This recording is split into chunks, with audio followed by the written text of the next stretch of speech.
नमस्कार, 99 न्यूज़ में आपका स्वागत है। मैं हूं आपके साथ शंकर कुमार। देश में कोरोना की तीसरी लहर अब खत्म होने की ओर है। पिछले कुछ दिनों में कोरोना के मामले में हो रही लगातार गिरावट से इसके संकेत मिल रहे हैं। हालांकि मृतकों की संख्या में हो रहा इजाफा टेंशन बढ़ा रहा है। स्वास्थ्य मंत्रालय ने कोरोना को लेकर अपडेट जारी किया है। इसके अनुसार देश में बीते 24 घंटे में कोरोना के 1,61,386 नए मामले मिले हैं। इससे पहले मंगलवार को कोरोना के 1,67,059 केस दर्ज किए गए थे।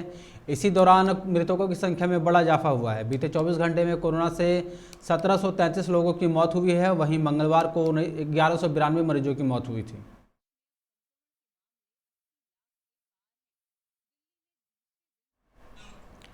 प्रधानमंत्री नरेंद्र मोदी आम बजट को लेकर भाजपा कार्यकर्ताओं को संबोधित कर रहे हैं। आत्मनिर्भर व्यवस्था कार्यक्रम के तहत पीएम मोदी कार्यकर्ताओं को बजट के फायदे समझा रहे हैं। पीएम मोदी ने कार्यकर्ताओं को संबोधित करते हुए वित्त मंत्री निर्मला सीतारमण की तारीफ की। मोदी ने कहा कि कल निर्मला जी ने बहुत ही खूबसूरती से, बहुत ही अच्छे ढंग से बजट के कुछ पहलुओं को हमारे सामने रखा है। बजट स्पीच में पूरा बजट संभव नहीं होता है, क्योंकि बजट में बहुत बड़ा दस्तावेज होता है, बारीकियां होती हैं और सदन में ये सब बोलना संभव नहीं होता है।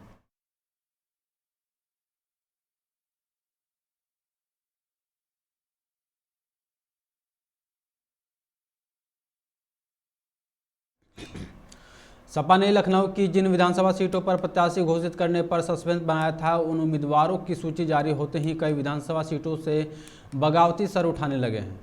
लखनऊ में 2012 का प्रदर्शन दोहराने की सपा की मंशा पर पार्टी के ही असंतुष्ट बाधा बन गए हैं। पहली बार हुआ जब लखनऊ की 9 विधानसभा सीटों के उम्मीदवारों की सूची जारी होते ही दावेदार और उनके समर्थकों ने प्रदेश कार्यालय का घेराव कर दिया। इतना ही नहीं, सपा राष्ट्रीय अध्यक्ष अखिलेश यादव के काफिले के सामने दावेदार अपने समर्थकों के साथ बैठ गए। ऐसा तब हुआ जब सोमवार शाम को ही सभी दावेदारों के साथ अखिलेश यादव ने बैठक कर आपसी सामंजस्य बैठाने की कोशिश की।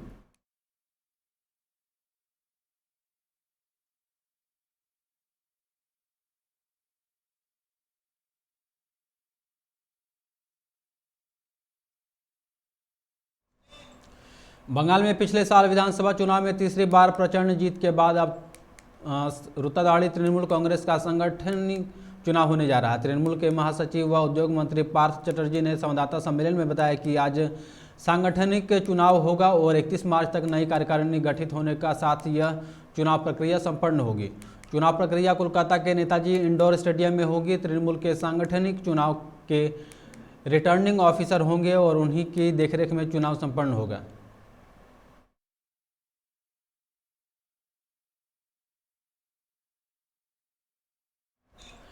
हाथरस की दिल दहला देने वाली घटना के 2 साल बाद बुलंदशहर में भी गैंगरेप की घटना सामने आई है। यहां खेत में काम करने गई किशोरी की गैंगरेप के बाद हत्या कर दी गई है। हाथरस की तरह यहां पुलिस ने खुद को शव नहीं जलाया, बल्कि परिवार को धमकाकर आधी रात को ही पीड़ित का अंतिम संस्कार करने को कथित रूप से मजबूर किया।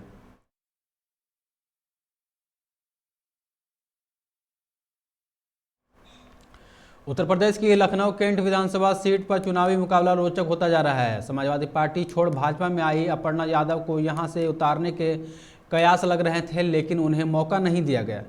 यही नहीं, इसी सीट से भाजपा की प्रयागराज से सांसद रीता बहुगुणा जोशी अपने बेटे मयंक के लिए टिकट मांग रही थी, लेकिन उन्हें भी निराशा ही हाथ लगी है। इन दोनों की बजाय भाजपा ने योगी सरकार में मंत्री ब्रिजेश पाठक को उम्मीदवार बनाया है।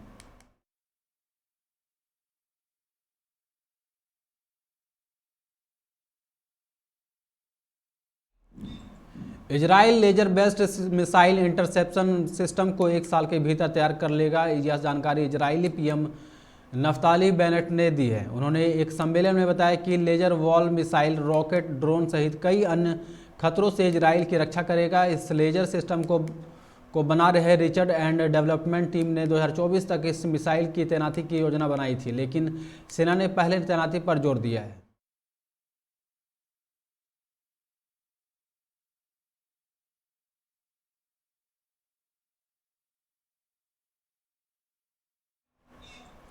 वाराणसी में नकली कोविशील्ड, जाइकोविड वैक्सीन और नकली कोविड टेस्टिंग किट वृहद पैमाने पर बनाए जाने के इनपुट के आधार पर एसटीएफ फील्ड यूनिट वाराणसी ने कार्रवाई की है। जानकारी होने के बाद मौके से एसटीएफ ने कार्रवाई की और जानकारी के अनुसार छापा मारकर मौके से काफ़ी मात्रा में नकली कोविड टेस्टिंग किट को बरामद करने के साथ मौके से 5 लोगों को हिरासत में लिया है। इस बाबत एसटीएफ की ओर से दी गई जानकारी के अनुसार आरोपितों से पूछताछ भी की जा।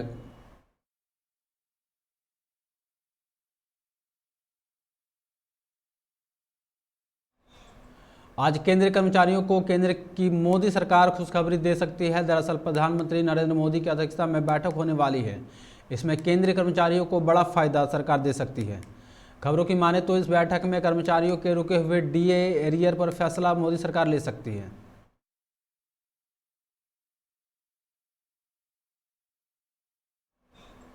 जबलपुर में लुटेरी दुल्हन और उसकी गैंग पुलिस के हाथे चढ़ी है। गिरोह के चारों सदस्यों को ओमती पुलिस ने गिरफ्तार कर लिया है। रेणु पटेल ने खुद को अनाथ बताकर दशरथ पटेल से कोर्ट कैंपस के शिव मंदिर में ब्याह रचाया। जब दूल्हा दशरथ बाइक से नई दुल्हन को घर ले जा रहा था तो रास्ते में वह बोली कि मुझे बैठने में दिक्कत हो रही है। दशरथ ने जैसे ही बाइक रोकी, इतने में वो पीछे से आ रहे अपने प्रेमी भागचंद की बाइक पर बैठकर उसके साथ फरार हो गई। महिला गहने और कैश भी साथ ले गई।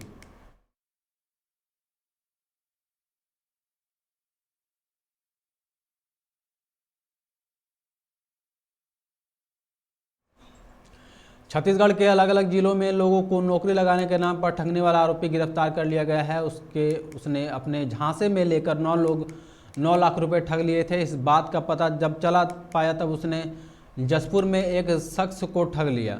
ठगने के बाद आरोपी झारखंड में जाकर छिपा था, मगर अब उसे बगीचा पुलिस ने गिरफ्तार कर लिया है।